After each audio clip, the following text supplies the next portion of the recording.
भगवान राम की पादुकाएं चुराई थी सालियों ने, सो वो रखी थी चरण पादुका। उन चरण पादुकाओं को भरत जी अपने सिर पर रख के मंडप में ही नाचने लगे।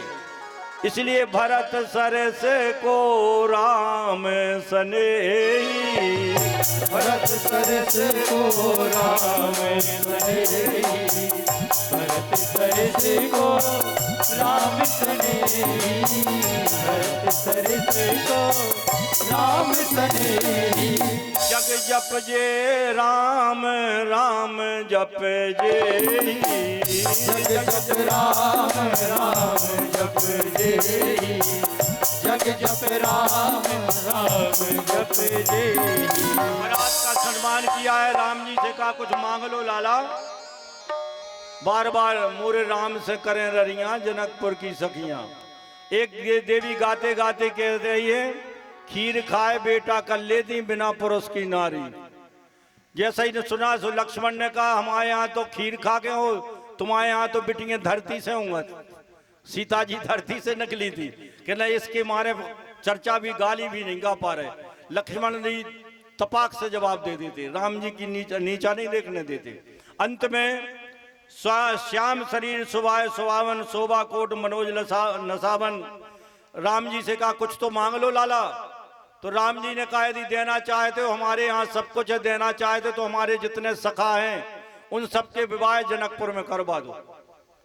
सो गई थी बारात एक सप्ताह को, 6 माह बारात रही। 6 माह हर दिन विवाह हो रहे, हर दिन पंगत हो रही, हर दिन गीत हो रहे। और जब आने लगे बारात की विदाई होने लगी, माता रोने लगी। सीता को समझाया है, ये ब्राह्मणी गुरु माता ने आकर के पति धर्म की शिक्षा दी है और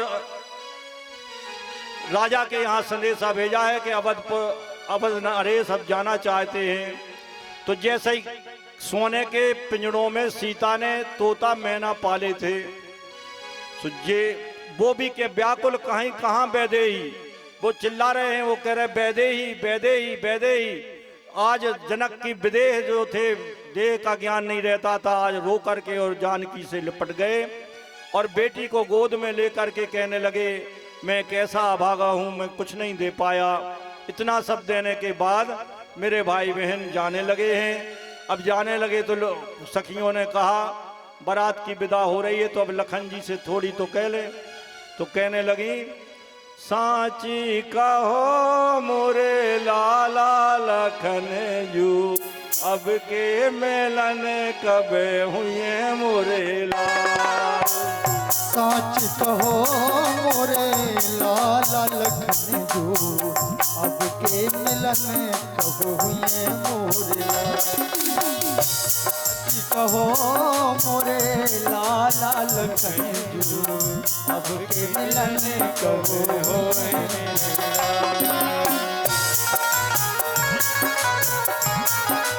गाली गावे को समय नहीं है। मेरे भाई बहन आनंद के साथ विदा दी है और जनक जी 15 कोस तक जनक जी पीछे दौड़े। दशरथ जी ने बार बार मना किया, लौट के आए हैं दुखी होकर के।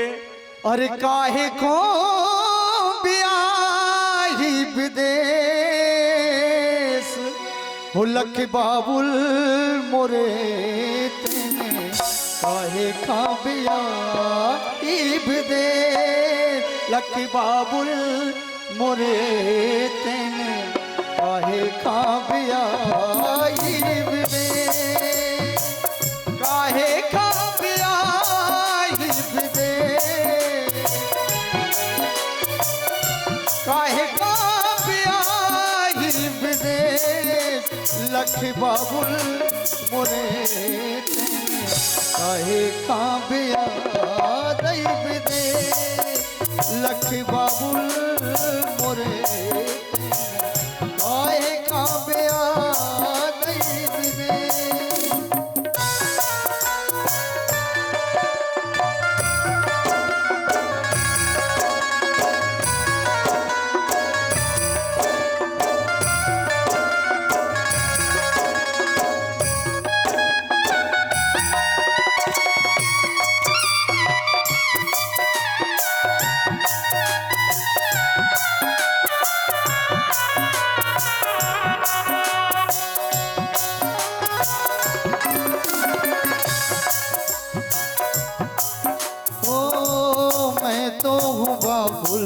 तोरे अंगना की गैया, मैं तो हूँ बाबुल तोरे खूंटा की गैया, मैं तो हूँ बाबुल तोरे खूंटा की गैया, मैं तो हूँ बाबुल तोरे खूंटा की गैया। हाँ को जहाँ चल दे, हाँ को जहाँ चल दे, तिलक बाबुल मोरे काहे खाबिया नहीं दे, लख बाबुल मोरे काहे खाबिया नहीं दे।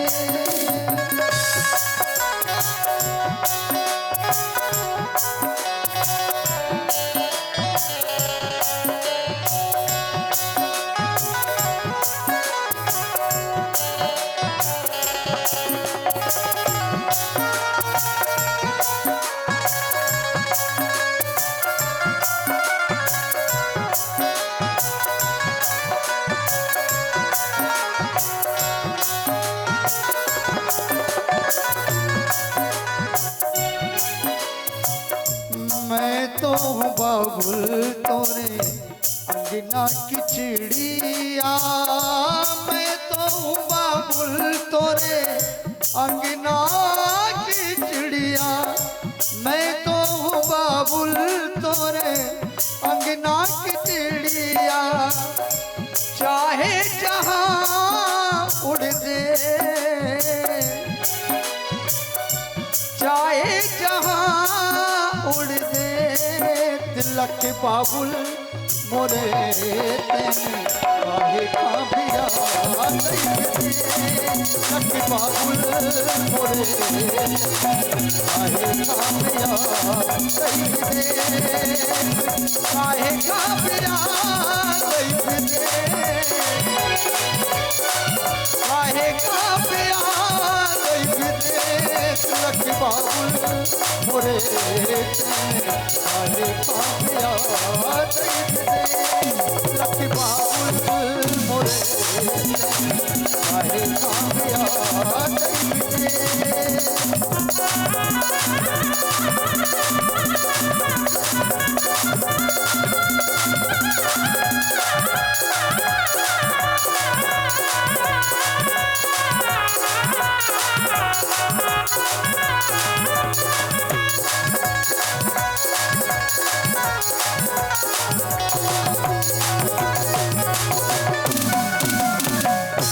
मेरे भाई बहन, पत्थर हृदय भी पिघल जाता है बेटी की विदाई में। जनक जैसे ज्ञानी अपना आपा खो चुके और रोते हुए 15 मील तक पीछे पीछे भागे हैं। हर एक महीने में जनक जी जाने लगे। सिय रघुवीर विवाह जे सब प्रेम गावई सुनई, तिनकौ सदा छाय मंगलाय तन राम जस। ये राम का यश मंगल करने वाला है। जो भी सीता राम का विवाह है सुनते हैं, कहते हैं, उनके जीवन में सदा कल्याण होता है, मंगल होता है। भगवान के कंकन छोड़े गए हैं, अवध में आनंद मनाया गया है, लेकिन एक बड़ी विचित्र घटना घट गई। जो भी जाए, कौशल्याम्बा बैठ गई आसन पर, जो भी देवी जा रही है सीता का मुख देखने के लिए, सो लौट के आई। कौशल्या ने पूछा, बड़ी बहू कैसी है? कही बस हमारे जैसी है। जो भी कहे बस हमारे जैसी है। करते करते एक वृद्ध माता आई जिनका मुख पोपला था, दांत गिर गए थे, आंखें धसी थी। उनसे पूछी, काकी बड़ी बहू कैसी? कही बस हमारे जैसी है। तो लोगों ने कहा कि भगवान एक मायाविनी है, कि कैसी बहू है जो सब कह रहे हमारे जैसी हमारे जैसी। तब कैकई ने एक महल बनवाया था। आज भी अयोध्या जाना, कैकई के महल में ही भगवान विराजे हैं। उन्होंने गुना बना करके तिरछी नजर से देखा, तब से प्रथा चल गई। तिरछी नजर से देखा, सीता का मुख था चंद्रमा के समान। तो जैसे आईना में अपना मुख दिख जाता था, ऐसे सीता का इतना सुंदर स्वरूप था कि खुद का मुख उसमें दिख जाता था। इसलिए सारी देवियां कहने लगी, मेरे जैसी है, मेरी जैसी है, मेरी जैसी है। और तिरछी नजर से जब गुना में देखा तो सीता के स्वरूप को देखकर कौशल्या अम्मा गदगद हो गई। दशरथ जी आए हैं, गोद में बैठा लिया है। दशरथ जी ने कहा, पर लरकनी बधू ग्रह आई, पर लरकनी बधू ग्रह आई, पर लरकनी बधू ग्रह आई, पर लरकनी बधू ग्रह आई। राख्यो नयन पलक की नाई, राख्यो नयन पलक की नाई, राख्यो नयन पलक की नाई। पराई बेटी आपके घर में बधू बन के आई है, उसको वैसे ही रखो जैसे आंख की रक्षा पलक करती है। ऐसा दशरथ जी ने कहा और खिचड़ी बनवाई गई। सीता ने प्रथम बार कदम धरती पर रखा था। आज तक कभी गोद में या हिडोरे झूले में, इसके अलावा नीचे चली नहीं थी कभी। मैं नहीं कह रहा हूं, बाबा लिखते हैं, पलंग पीठ तज गोद हिडोरा, सिय न दीन पग अवनी कठोरा।